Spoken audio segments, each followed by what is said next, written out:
the two words that I think jumped out and still stick with me. One of them is, I don't know if you used that word that night, but confrontation. Like, it was very confrontational, Very constantly. confrontational. And I think in baseball, a baseball culture, and I think it's changing with some of the replay changes in like Major League Baseball in the past several years. I think there's less of it, but growing up as a baseball fan, it was so common. Like, you would kind of wait for the big argument between Sure. the manager and the umpire. That was a part of the game in some way. Sure. And I'm not surprised that up-and-coming umpires might take that and use that as a method for whatever they're trying to achieve. But witnessing that night, it just seemed to be doing no good. And a word you use, and I'm sure you still use today, is diffuse. Something that through your years of officiating that I think you got to be very good at is learning how to diffuse situations that otherwise could just get out of control. So what is it about that? Well, as an umpire, an official, or anybody, a boss, or anything that happens, when something goes wrong, you've got to be the patient person. You've got to be the one that says, okay, how do I fix this problem? I got to diffuse this situation, because the more volatile the situation gets, people are going to dig their feet into the sand, and they're going to draw their line, and they're going to hold it, because nobody wants to be wrong. Well, a good official in a career or anything is a guy that says, hold on, man, and tries to diffuse the situation, calm the situation down. So now when you have a discussion about something, or you have a disagreement about what's going on, you can talk about it in a mature, calm manner and come to a conclusion. Mm-hmm. That particular night, or those 2 nights I was there, it was beyond confrontational. It was downright ridiculous. And nothing gets accomplished. All it does is create more animosity. And what the biggest thing I noticed was that after the first one, now there was a second one, and now there was a third one, because now the coaches are mad at the umpires are mad at the coaches, and nobody's getting anything done. So to become a real good official and become a good boss or whatever, you've got to be the person that says, let's calm down, let's talk about this, let's come to an agreement, diffuse it. And I've used that when I do talks for officials and I do clinics for officials. Your job is to become the person that diffuses the situation, not sparks it and keeps it going. Nobody likes to be wrong. Nobody's giving in saying you're wrong or you're right.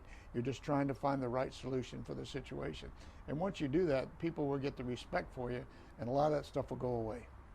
And at the time where that night happened, you might have been somewhere near 40 years, 35 years into your officiating career. But at some point previously, were you more confrontational? I don't think I've ever been very confrontational. Even when I was a player, I never really got confrontational. As a player, sometimes your emotions run a little higher. I know that when I was coaching, when I got out of school, and I was coaching in junior college, and I coached some high school stuff with my son and him, there was probably moments that I get excited and get a little, but I think that was the competitive edge in me. And even if I had a situation where it got a little confrontation, I'd say my piece, I'd back off, and I'd leave. Mm-hmm. And that's what I've always done. It's just like what I've told Chandler. Chandler knows a lot about it because he grew up with an official. So I said, pick your battles. You don't need to go out there all the time. Just pick your battles, pick your right battles. But I said the most important thing, and I tell this to him, and I've told this to officials, and I tell this to coaches when I have meetings with the Northwoods League, if you want to talk to an official, the best way to do it is calmly walk out there. Just calmly walk out there. I said, he knows why you're coming, but if you go tearing out there and run, you've put him on a defensive posture. Mm-hmm. You're mad. So what it does, when you got time, when you walk out, you've got time to think about what you're going to say when you get there. He's got time to think about what he's going to say, and now we may have a much better situation. And one thing we've noticed in the Northwoods League, and since I've been doing, is that happens a lot now, because guys just don't go tearing out of there, and if they do, then there could be repercussions for it. This is certainly officiating and coaching advice, and maybe boss-employee relationship, but any relationship in any aspect of life, absolutely, marriage, children, whatever. I think there's certainly been points in my life where, like, I don't like confrontation. I feel like as a child, some confrontational moments, I didn't know how to react to it, and I've gotten much better over the years.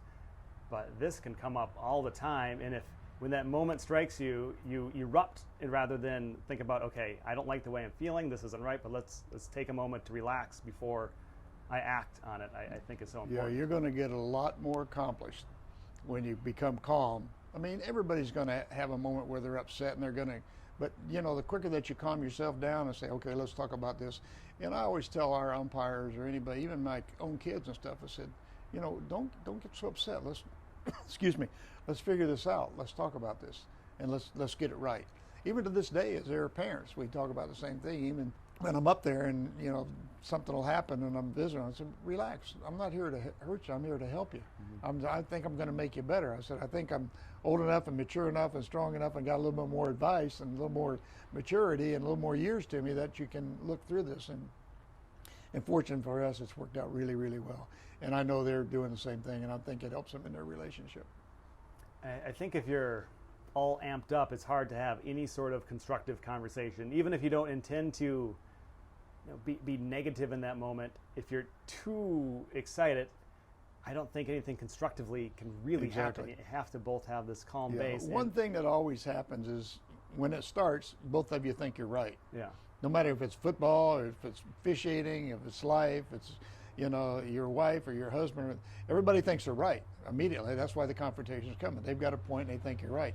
The quicker that you can stop and think, wait a minute, they've got a point too, and you can come to an agreement. And I always told my kids, you know what, you and I are not going to agree upon everything in life, but somewhere there's a happy medium that we both can agree to, and we can both live with that agreement. I said, and that's the way it is. All of a sudden you realize, he's got a point or she's got a point. Okay, let's just come to a happy medium. Let's agree to disagree or whatever it is, and let's get on with it, because we're wasting time. And the quicker you can do that, and the quicker you can say, you're right, I'm sorry. I think the word sorry is a word that's not used near enough, because people just don't want to admit they were wrong, or they don't want to say sorry.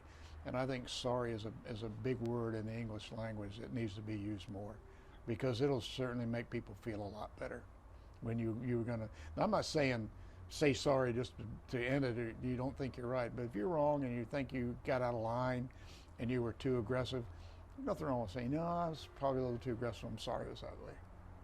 Yeah, the use of the word sorry, I think sometimes people overuse it in ways that, like, if you don't actually realize you might have caused some harm, I think people throw it around really carelessly, but it's a really powerful, meaningful word when used appropriately. And it's got to be used appropriately. Don't do it just to end something and walk away still mad that you think you're right.